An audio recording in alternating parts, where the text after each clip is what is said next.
안녕하세요, 운혜입니다. 오늘은 제가 온라인 광고를 하면서 가장 중요하게 생각하는 요소인 CPA, CPS를 이야기해볼까 합니다. 모든 마케터 A들에게 가장 중요한 수치라고 생각이 되는 지표입니다. 이해와 암기 모두가 필요합니다. 바로 시작하겠습니다.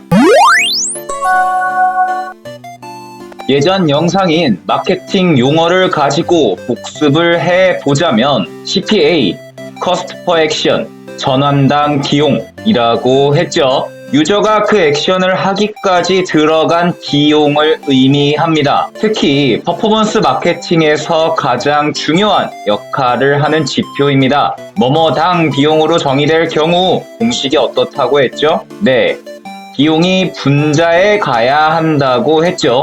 즉, 전환분의 비용, 이렇게 되는 거죠. 비용이기 때문에 저렴할수록 기업의 마케터에게 유리한 것입니다. 액션에 해당하는 것은 매우 다양합니다. 가장 대표적인 것이 CPC, CPE, CPI 정도가 있겠네요. C는 클릭, E는 인게이지먼트, I는 인스톨. 솔직히 CPA의 A는 원하는 어떤 전환으로 어떻게 바꿔 붙이냐에 따라 다양할 수 있습니다. 그중 저는 가장 중요하게 생각하는 CPS에 대해서 이야기할 것입니다. 로아스보다 2만 배는 중요하게 보는 지표, ROI와 함께 이커머스에 있어 가장 중요한 지표 CPS. 왜 중요할까요? 기업의 이익과 직결되는 지표이기 때문입니다. 자세한 이야기는 다음 파트에서 풀어보겠습니다. CPS, Cost per Sales, 이커머스에서 기업의 이익과 직결될 수 있는 지표. 직역하자면 구매당 비용, 조금 더 의역하자면 구매자를 발생시키는데 들어간 비용이라고 할 수 있죠. 왜 기업의 이익과 직결되냐? 만약 제가 마우스를 10만원에 팔고 싶어요. 그런데 제품 원가가 2만원 정도 합니다. 그리고 예를 들어 물류 비용과 인건비가 대략 1만원 정도 해요. 그리고 각종 카드 수수료, 세금, 기타 잡 비용이 한 상품에서 발생되는 게 2만원 정도 된다고 할게요. 벌써 이에 대해서 발생한 비용이 5만원 정도 됩니다. 여기에 이제 광고비가 투입될 거예요. 그뿐 아니라 마진이 발생해야죠. 기업이 땅 파서 장사하는 게 아니니까요. 예를 들어 최소 마진이 우리가 3만원이라고 가정해 보겠습니다. 그렇다면 10만원에 남는 룸인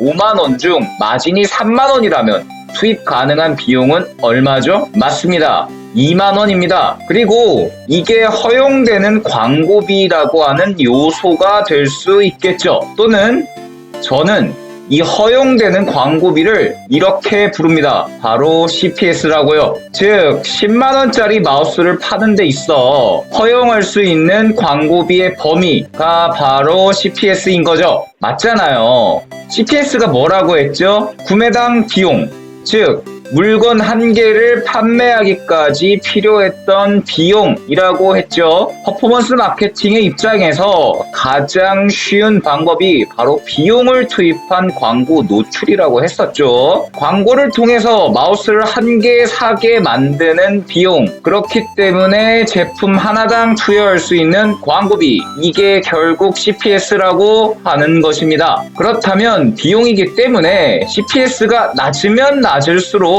마진은 이렇게 큰 폭으로 늘어날 수 있겠죠. 기업이 성장할 수 있는 겁니다. 만약 CPS가 높아진다면 기업의 마진은 줄어들게 될 것이고, 이에 따라 기업은 역마진을 통해 역성장을 하게 되는 것입니다. 소셜미디어가 전 세계를 뒤덮으면서 광고들이 난무하고 있는 이 시대에 과장, 과대, 허위 광고가 판을 치게 된 이유가 바로 여기에 있습니다. 최대한 자극적인 광고를 통해 유저들을 구매로 유도하여 기업의 마진폭을 늘리기 위해 CPS를 줄이기 위해 그런 형태의 광고를 하고 있는 것이죠. 자, 이제 왜 CPS가 기업의 이익과 직결된다고 했고 왜 이커머스에서 가장 중요한 지표라고 했는지 납득이 되실까요? 그렇다면 제가 로아스는 왜 별로 보질 않는다고 했을까요? 그건 다음 장에서 풀어보겠습니다.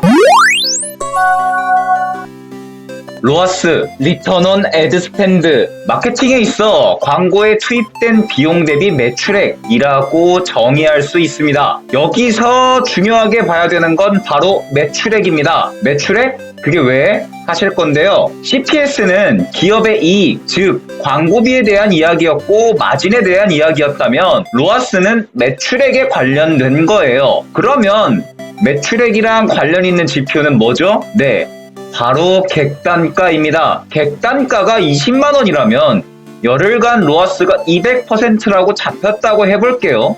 매출액은 뭐 한 2천만 원 정도? 그러면 결국 투입된 광고비가 1천만 원이라는 건데 제품 가격의 절반이 광고비가 되었다는 건데 이게 의미하는 게 뭘까요? 마진이 줄었고 광고비가 엄청나게 많아진 케이스죠. 흔히 말하는 매출액은 높은데 영업이익이 박살났다고 할 때 이렇습니다. 로아스가 200%, 250%면 무조건 잘한 거라고 생각하시는 마케터 A 대표님들이 계신데 절대 아닙니다. 로아스는 객단가와 연관된 매출액에 불과해요. 한 가지 예를 또 들어볼게요. 안마의자 업계의 평균 로아스가 몇 프로일까요? 제가 직접 진행했을 때 제일 망했을 때 로아스가 1500%였어요. 뭘 모르는 분들은 와 로아스 1500% 개쩐다 하실 건데 이거 진짜 개망한 겁니다. CPS 기준으로 30만원은 나와야 됐는데 로아스 1500%면 CPS 30만원 수준이 아니라 45만원 수준이에요.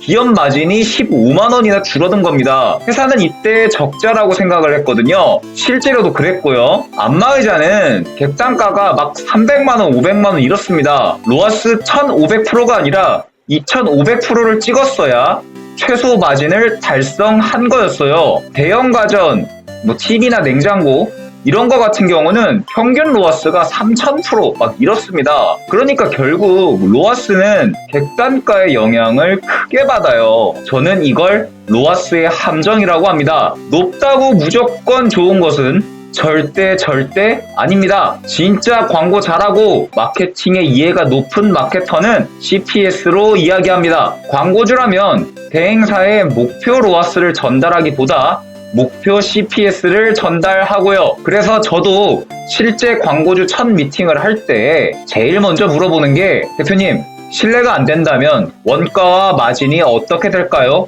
성과 측정을 위해 여쭤봅니다. 라고 꼭 물어봅니다. 어차피 예산은 정해져 있으니 이게 터무니없는지 가능한 건지 확인을 하기 위해서죠. 그러면 대체 왜 어쩌다가 마케터들은 로아스로 성과를 이야기하게 된 걸까요? 왜겠습니까? 1년의 앞 과정을 다 설명하기 귀찮으니까죠. 우리 한민족은 효율을 중시하는 민족이잖아요. 대화에서도 효율을 추구했기 때문에 원가가 어쩌고 마진이 어쩌고 하기보다 그냥 로아스 얼마요? 로아스 얼마 찍음? 이러는 겁니다. 근데 지난 시간 동안 선배님들의 효율을 추구하는 대화법이 후배들에게 혼란을 주었던 것 같아요. 본질을 이해하지 못하고 일을 하고 있어서요. 그래서 저라도 이 부분을 고치려고 이렇게 영상을 만들고 있습니다. 오늘은 온라인 광고에서 가장 중요하게 생각하는 지표인 CPA, CPS에 대해서 이야기해봤습니다. 사실 원래 이번 영상은 이게 아니라 다른 걸 다루려고 했는데 아직 준비가 모자랐어요. 다음 영상들은 총 3편이고 시리즈물입니다. 그래서 시간이 좀 걸립니다. 그리고 앞으로 쇼츠는 주로 국내 어플리케이션 시장에 대해서 이야기를 해보려고 합니다. 이 점 참고해 주시고요. 긴 영상 시청해주셔서 대단히 감사드립니다. 지금까지 운혜였습니다.